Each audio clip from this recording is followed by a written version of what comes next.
When I say Ric Bucher systematically destroyed LeBron James in this clip, it would be an understatement. So what we want to do is I want you guys to get your popcorn, because this sound is a bit long.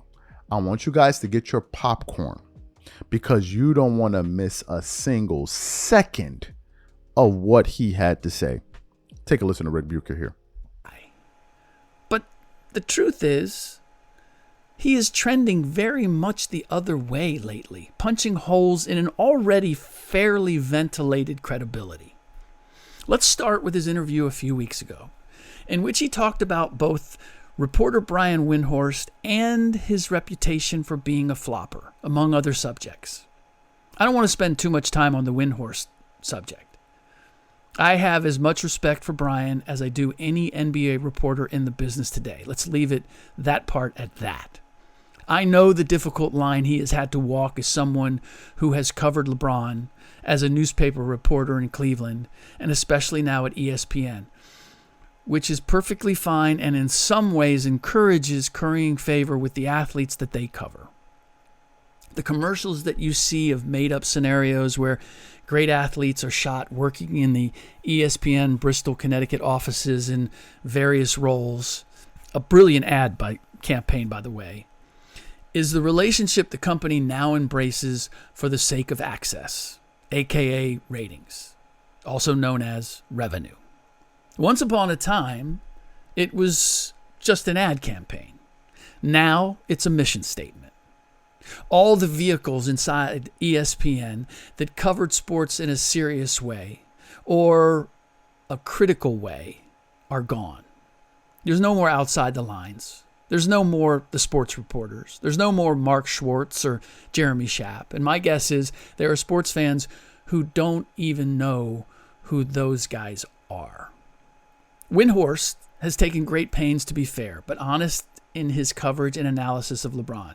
But he has never, ever pretended to have a personal relationship with him.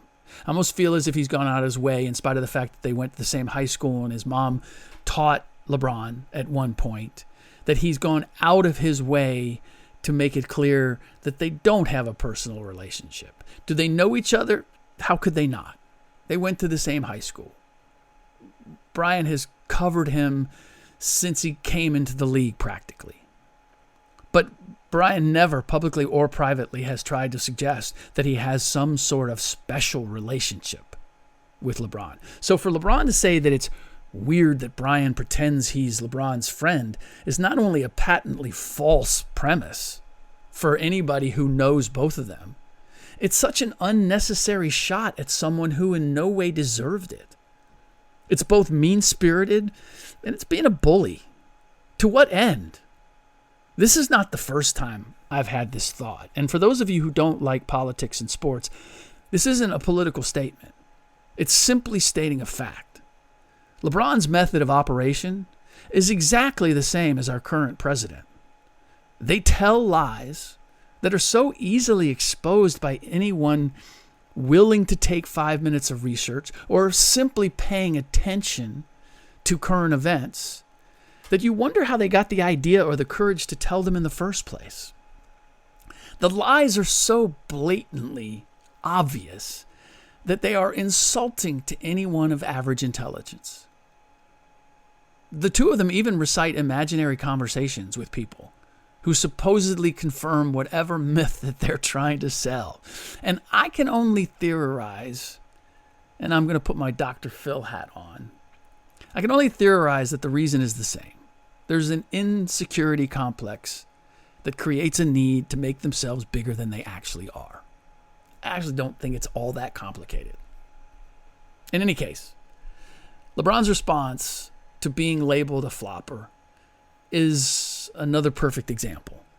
In the interview, when asked why he's flopping all the time and if he's looking for the same advantage that Patrick Mahomes is looking for when he embellishes contact, LeBron said, "I wish," because it was suggested that Holmes gets 15 yards anytime he embellishes contact. And LeBron said, "I wish, because I literally, over the last 5-6 years, when everybody is claiming I flop all the time, I'm like in the bottom half of free throw attempts per game.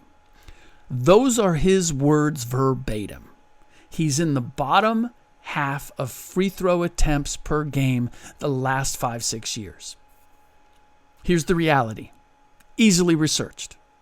LeBron James has never been anywhere close to the bottom half of the league in free throw attempts per game or for a season ever. Let me walk you through the math. There are 30 teams which are allowed to carry 15 players on standard contracts, another 3 on two-ways. That's a total of 18, which is 540 players, but we'll leave out the two-way players for this exercise. Let's go just with 15 players per team, 30 teams, that's 450 players.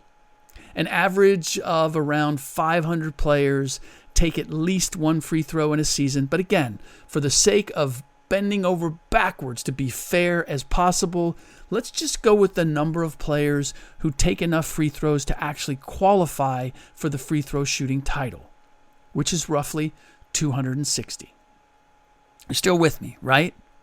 LeBron is one of 260 players who shoot enough free throws to qualify to be ranked by the league in free throw attempts per game. Is he in the bottom half of those 260 players? Well, half of the last 6 years, LeBron didn't play enough games to qualify. But we can still look at what he averaged for the games he did play and where he ranked overall. And here's the reality. Over the last 6 years, whether you include this year or exclude it and go back to the 2018-19 season, he has never been lower than 26th in free throw attempts per game. In order to be in the bottom half, he would have to be 131st or lower. He's never been lower, ever, than 26th. And 26th is for this season. So you heard what Ric Bucher had to say. I think he said it perfectly. I think he said it perfectly. What did he miss out on? Where did he overstep? He said it perfectly.